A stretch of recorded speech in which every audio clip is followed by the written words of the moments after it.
noite a todas e todos.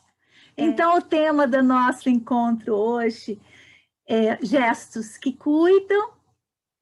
Eu vou passando, mas antes eu queria trazer um verso do Rudolf Steiner: atuantes guardiões dos espíritos que levam o amor suplicante de nossas almas às almas, nas esferas que se encontram aos vossos cuidados, para que vosso poder, unido à nossa súplica, possam brilhar, ajudando as almas que, amando, os procuram.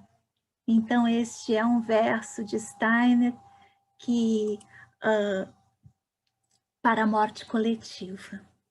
Muito bem.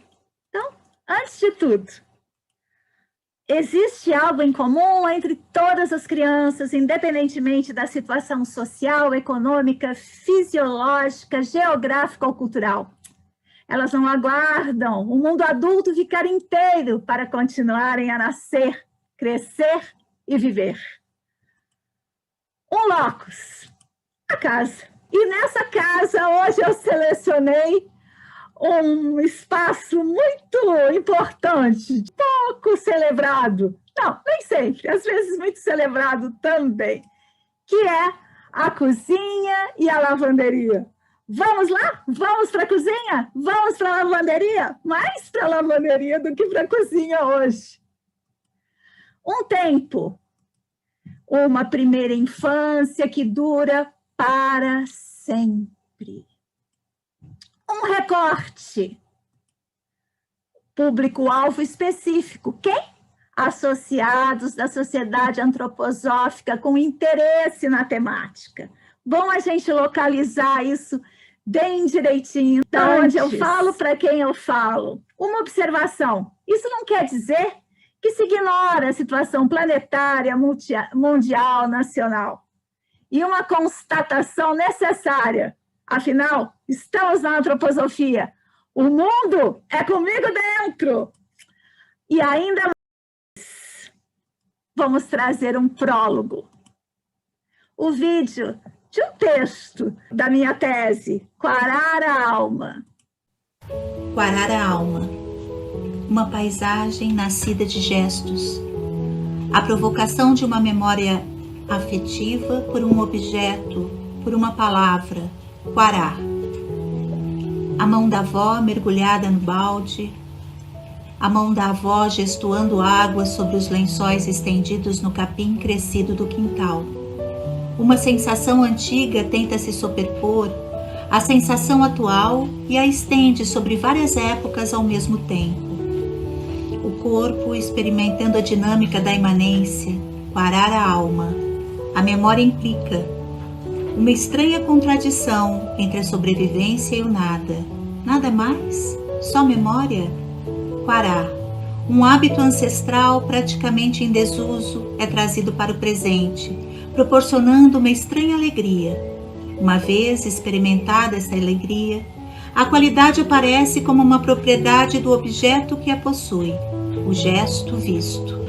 Mas estranhamente tudo se passa como se a qualidade envolvesse a alma de um objeto diferente daquele, um signo. Lavar a alma, experiência sutil, acontecimento leve.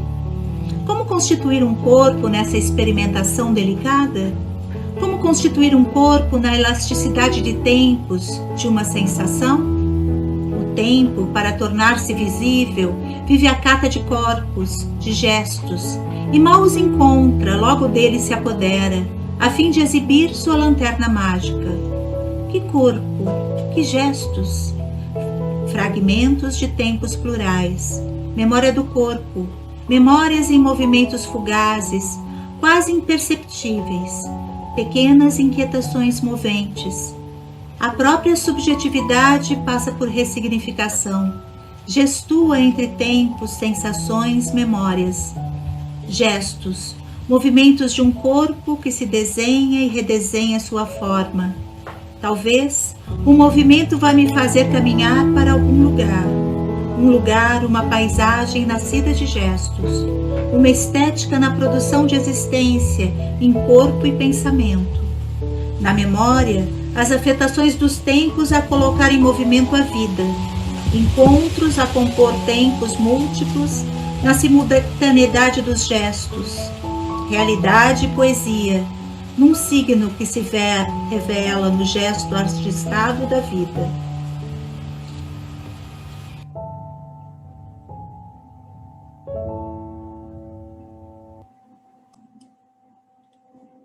Fiquei pensando nisso, nessa experiência sutil, nesse acontecimento leve, nisso que é tão comum e tão necessário. E eu vou trazer, então, uma epígrafe. Na formação do ser humano, a experiência forma estrutura. Aquilo pelo que se passa, passa a me constituir. Essa epígrafe traz nela também um alerta. Aquilo pelo que se passa, passa a me constituir. Por isso, o tempo dessa nossa fala é uma infância que dura para sempre. Então, vamos pensar nesse gesto, agora trazendo uma afirmação inicial. Quando convivemos com crianças, estamos construindo o seu passado. É interessante isso, a gente pensa pouco sobre isso, não é? Normalmente, quando a gente pensa em criança, a gente está pensando em futuro. Mas a criança que fomos está aqui. As estruturas perenes que constituímos, junto à mão da avó, aos gestos do cotidiano, está aqui, não é? 60 anos depois, a criança continua aqui. E tudo aquilo que vivemos nas nossas infâncias ainda permanece como o nosso passado. Uma emenda, o que diz essa nossa conversa que estamos trazendo hoje? Diz que por meio dos gestos que a criança presencia à sua volta, ela percebe o mundo e forma suas estruturas perenes. E afirma, um gesto geloso traz qualidades que podem permitir à criança crescer de maneira segura e saudável. Uma pergunta. Essa pergunta ela é qualitativa, ela é problematizante, ela traz nela uma qualidade daquilo que a gente está querendo pensar juntos. Qual a qualidade dos gestos que estamos fazendo hoje e que, no futuro, irão compor as memórias, o passado daquele que agora são crianças? Que gestos são esses? Que gestos cada um de nós se lembra de sua infância? Que gestos nós produzimos hoje nesse mundo de telas, não é? Na frente dos gestos. De que maneira os gestos da casa, do limpar, do cuidar, do arrumar, do cozinhar, do lavar, são feitos? Com que disposição anímica que eles são construídos, elaborados na frente das crianças? Eu tenho uma tese principal. Essa tese principal, então, ela traz uma questão. Quanto mais o ser alinha sua ética, sua estética e sua política existencial, mais colabora para a produção de uma vida significativa para si mesmo e para os que estão à sua volta.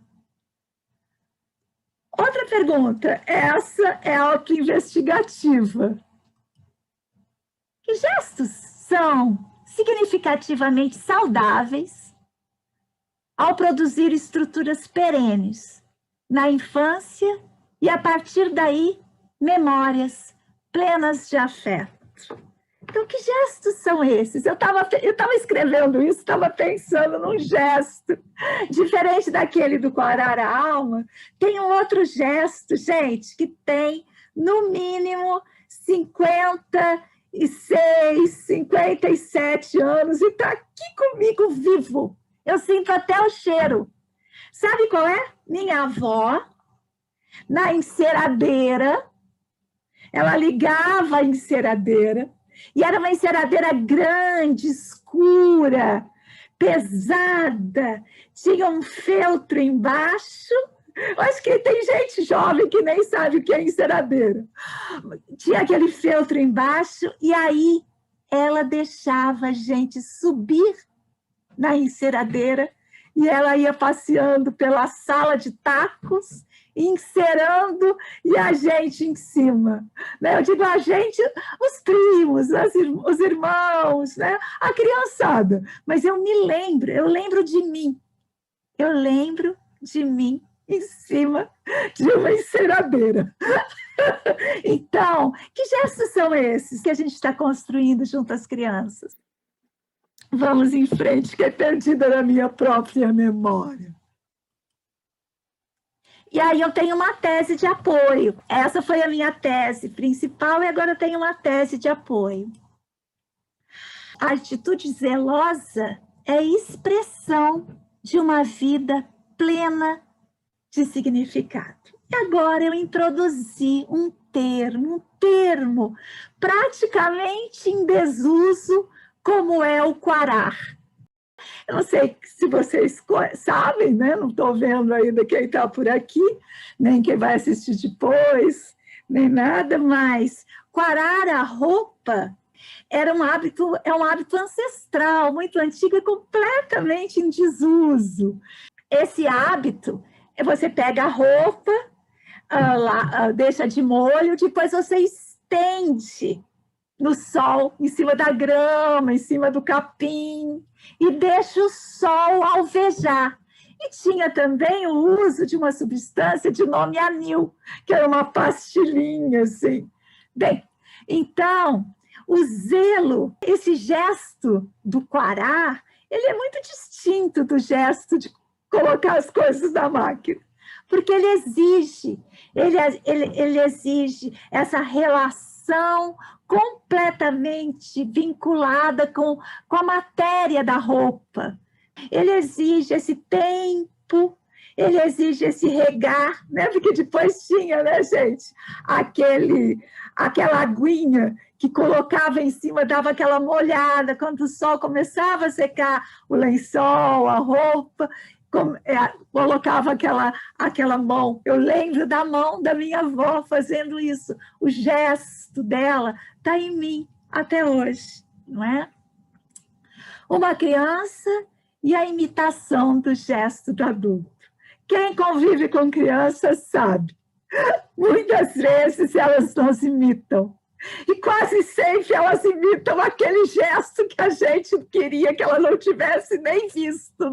Às vezes uma jogada de ombro, às vezes um jogar coisa assim displicentemente, aquilo que você assim nem percebe que tem, ela espelha, né? Essa imitação do gesto, quanto menor a criança, mais isso é verdadeiro.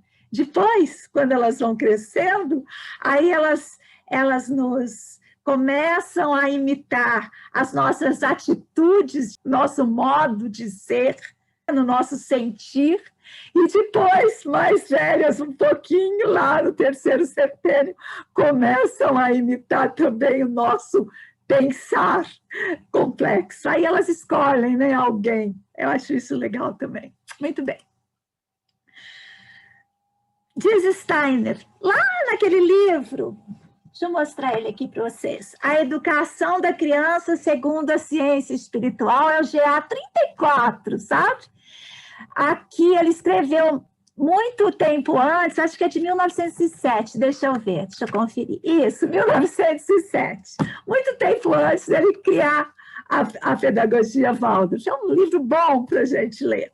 E ele diz assim: não são as sentenças morais nem os ensinamentos da razão, que atuam sobre a criança, mas apenas o que os adultos fazem em sua redondeza de maneira visível.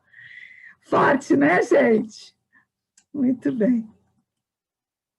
Então, eu tenho um objetivo aqui. Eu tenho um objetivo. Eu adoro essa pintura. Ver que o ritmo e o ambiente da casa formam a estrutura da criança, plasmando seu corpo e sua alma. Se a gente pensar num bebê, não é, que acabou de chegar ao mundo, ele é constituído, eu vou usar um termo da música, no ritornelo da casa. No ritornelo da casa, essa criança vai sendo constituída nesse ambiente. E de que maneira que ela vai ser constituída? Pelos ritmos. O ritmo da alimentação, o ritmo da troca, o fazer da comida, né? O cheiro da comida que vem da cozinha, que desperta a fome. Essas coisas que repetem como num ritornelo, um estribilho, repetem o tempo todo.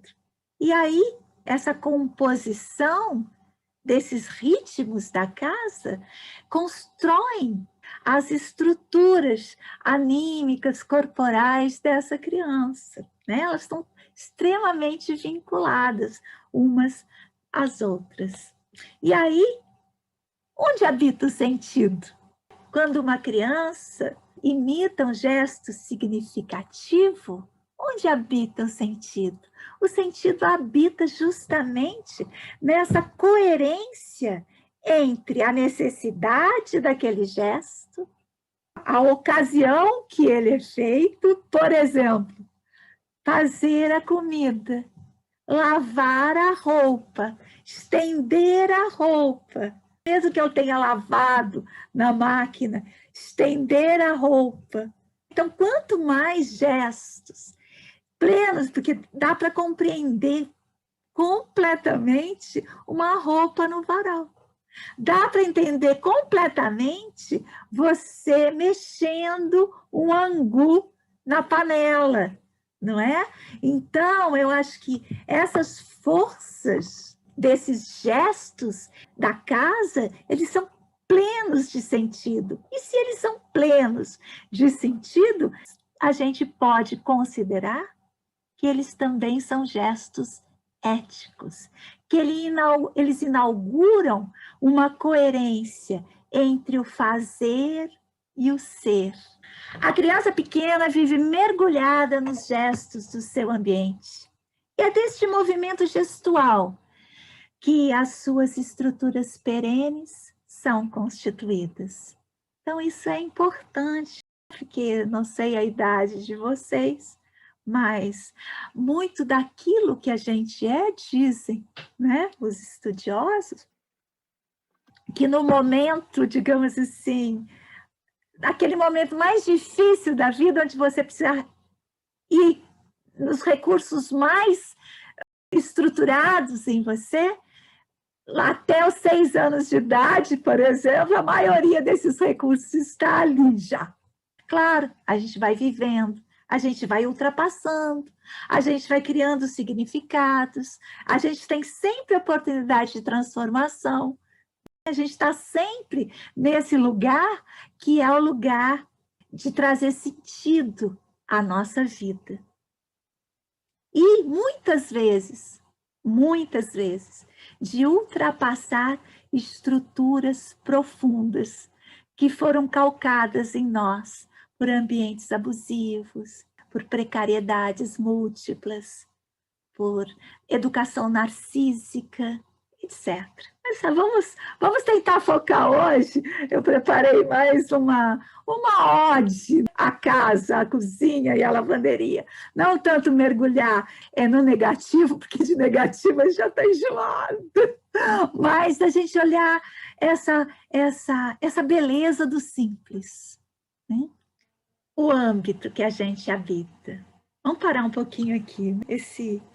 esse âmbito que a gente está habitando, eu trouxe essas imagens de total integração do ser humano com a natureza, com a necessidade, com o gesto, com isso de lavar roupa dentro d'água. Então, essa dinâmica de forças que constitui a beleza do viver.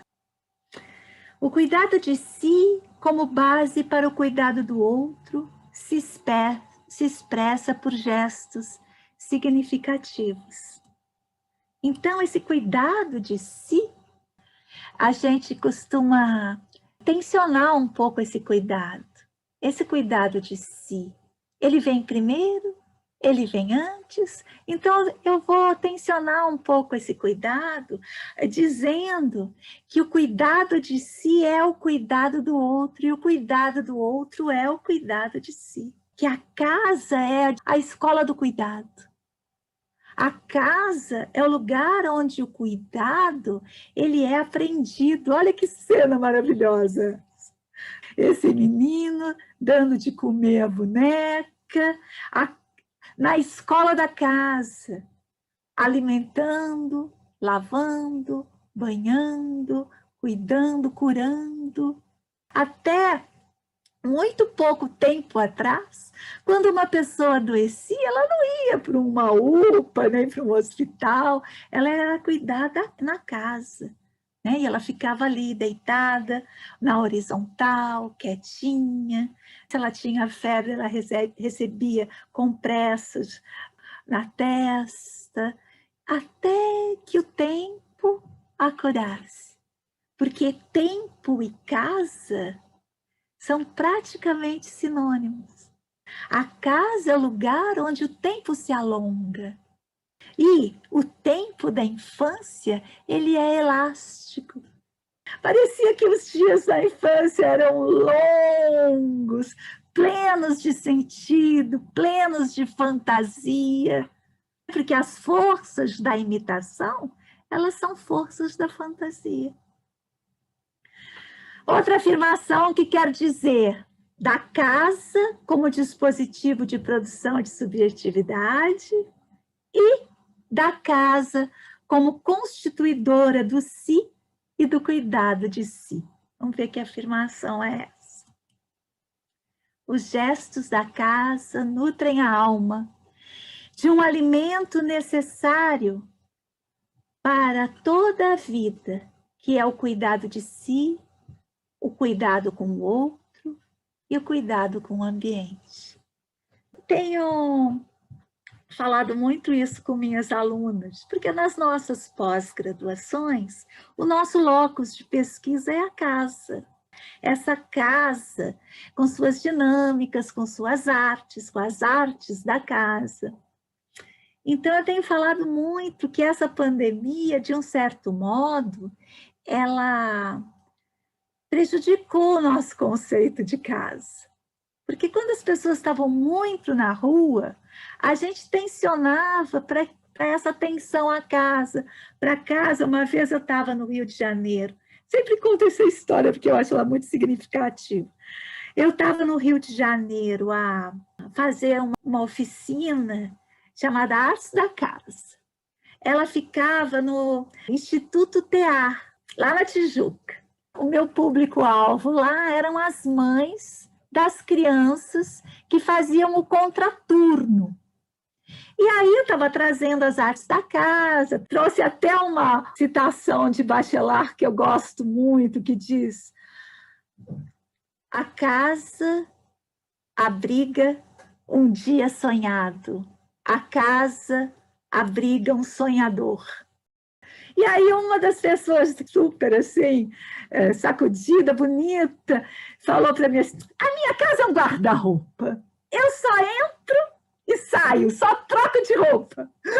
E aí fiquei pensando nisso, né? Já faz algum tempo, fiquei pensando nisso em relação à casa na pandemia.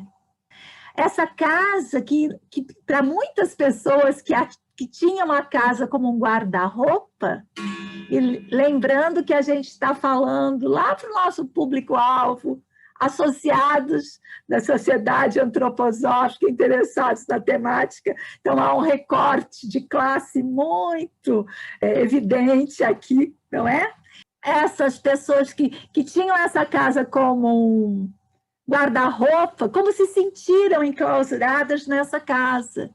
Essas dinâmicas do lavar, do cuidar, rotineiras, dia após dia, sem esse ritmo fora dentro, que é vai à rua, vem à casa, vai à rua, vem à casa. Como para a nossa pesquisa, isso prejudicou um certo lobby que a gente faz para a casa. Um lugar. A casa como um ambiente anímico. Isso tudo que eu já trouxe para a gente falar, eu acho que eu vou até trazer essa menininha de volta. Espera deixa a gente ficar mais um pouquinho nela aqui. Então, tudo isso, olha a imitação, gente. Vou trazer de novo, vamos ver se eu consigo. Ó. Olha o extremo interesse, a compenetração, a seriedade, não é? Então, essa casa, olha essa alegria também, como esse ambiente anímico, ela traz um alinhamento ético, como a gente já disse, estético, porque ela tem a ver com os modos de existir, e político. Por quê? Porque a ação, a efetivação dessa ação no mundo da casa, mas é no mundo. Então, isso, que é a necessidade, que é essa ética, se traduz num modo de fazer que a gente quer aqui como objetivo, como vontade, que isso seja significativo e alegre por parte do adulto, para que ele também possa. Porque muitas famílias, não quero falar muito de família, mas muitas famílias têm na tarefa de casa uma punição. Uma punição, vai arrumar seu quarto, vai sei quê. Esse alinhamento ético, estético e político, né, da ação, ele é evidente, ele é claro nos gestos da casa, nos gestos significativos da casa. E aí eu vou trazer uma citação, antes falando que para Steiner, o gesto é algo tão importante que ele criou uma arte totalmente nova, baseada em gestos, como expressão das forças espirituais. E a gente vai perceber como essas forças espirituais se ancoram nos gestos da casa. Aquilo que atua no exterior é reproduzido interiormente. A criança reproduz pela imitação tudo o que a circunda. Essa citação está nesse livrinho, que é um recorte do GA 307, desses textos escolhidos da editora antroposófica, sempre textos muito bem escolhidos, e ele está no GA 307, é lá de 1923, ou seja, a pedagogia Waldorf já estava constituída. Então, vamos pensar nesses tempos múltiplos, vamos pensar um pouco nesse tempo outro. Que tempo é esse do gesto da casa? Que tempo é esse que produz esse ritornelo? Eu gosto de pensar nesse tempo, que é o tempo da fenomenologia, que é o presente ampliado.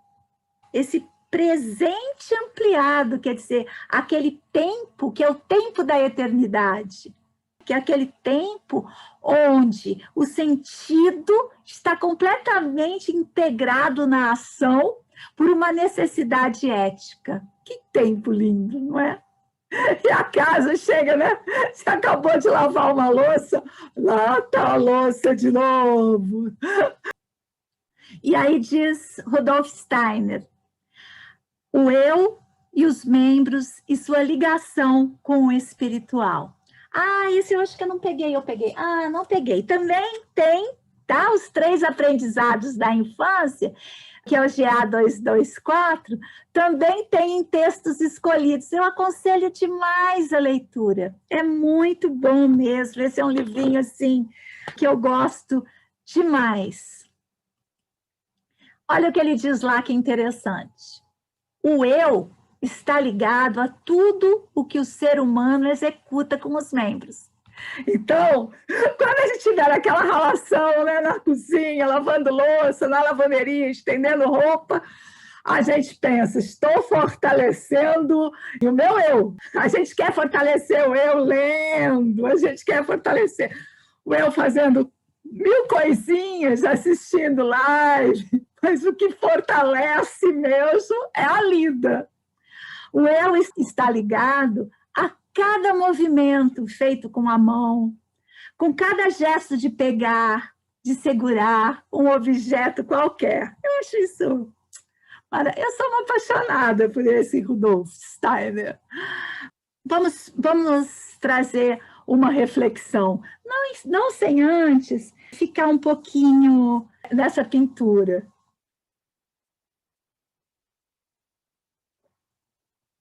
A vida produz formas.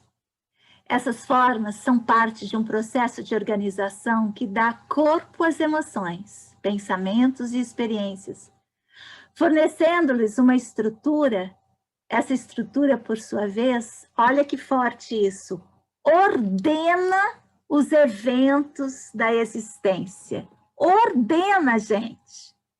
Ou seja, a ordem daquilo que a gente será está ordenado nessas estruturas perenes. E que trabalheira que a gente tem para reformar essas estruturas, muitas vezes.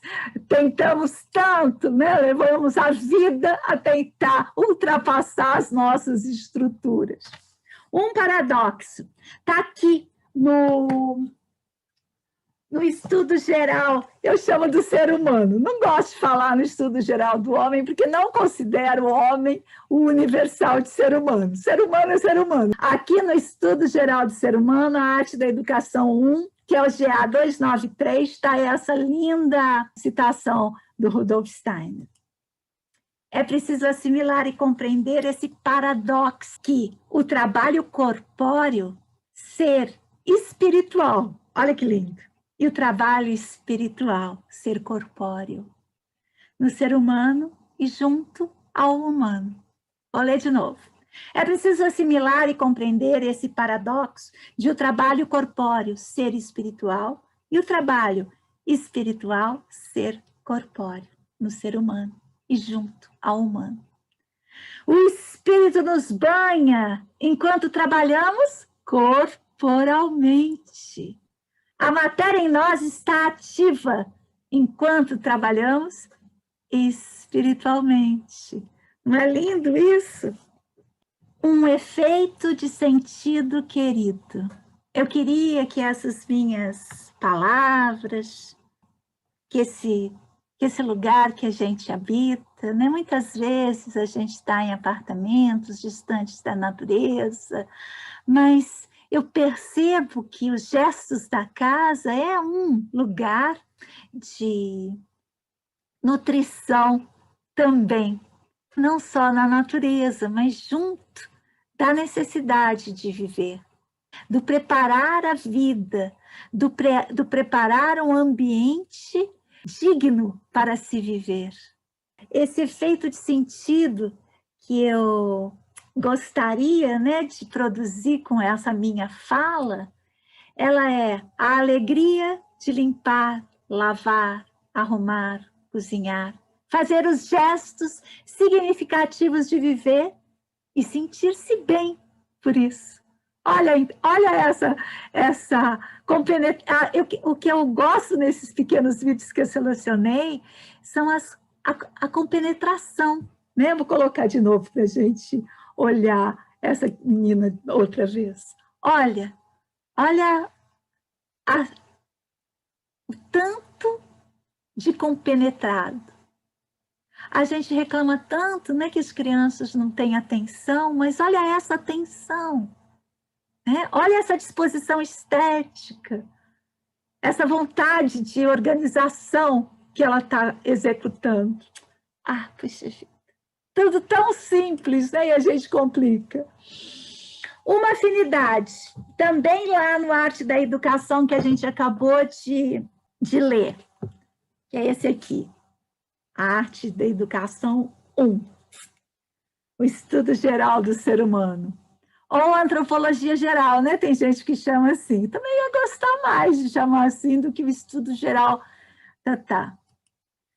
Muito bem. Ora, imaginem que uma pessoa, quando eu coloco assim entre colchete, tá bem? É porque eu estou substituindo a palavra homem, essas coisas.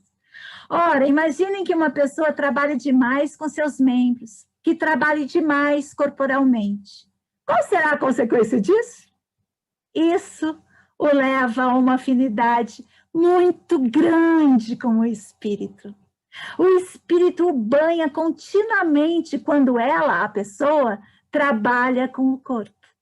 Em consequência, o espírito ganha um poder muito grande sobre a pessoa. O espírito que de fora se aproxima dela. Tornemos-nos muito espirituais quando trabalhamos corporalmente em fantasia. Gente, para mim, essa é, digamos assim, o melô da faxina. Sabe quando você faz aquela faxina? Mas aquela faxina que você começou, que você chega lá pelas 5:30 da tarde, você senta no sofá, respira fundo e pensa. Tá tudo no lugar. Essa sensação, para mim, é a sensação de plenitude espiritual, a máxima. Quando você trabalhou tanto, fez tanto, e está tudo ali, está tudo pleno de sentido. Um verso final em tom de súplica. Então, queria trazer esse verso final para nós mesmos, para que a gente tenha forças. Oxalá possamos nós aqui, permearmos-nos com a capacidade de ter fantasia, construir a coragem para a verdade e aguçar nosso sentimento para a responsabilidade anímica. O Dolph Steiner, vale até a pena ler de novo. Oxalá possamos nós permearmos-nos com a capacidade de ter fantasia, construir. Coloquei construir a coragem para a verdade. Porque a coragem, ela precisa ser construída cotidianamente. Do lavar a louça ao limpar o banheiro, o lavar a roupa, é a coragem para a verdade, gestos verdadeiros. E aguçar o nosso sentimento para a responsabilidade anímica, em especial a nossa responsabilidade com o mundo e com as crianças, que não vão esperar as coisas melhorarem para continuar crescendo e construindo suas estruturas perenes. Pois então, a vida mesma, a simples, no cotidiano, com seus gestos domésticos, essa vida é plena de sentido. Cuidar é cuidar-se. Então, não há nenhum demérito em cuidar. Cuidar do outro, da criança, da casa. Porque ao fazer isso, nós estamos cuidando de nós mesmos. Uma vontade para chegar aqui no finalzinho de tudo. Uma faxina alegre a promover a amplitude da alma. Saio, então, da lavanderia e da cozinha e encaremos o banheiro, não é?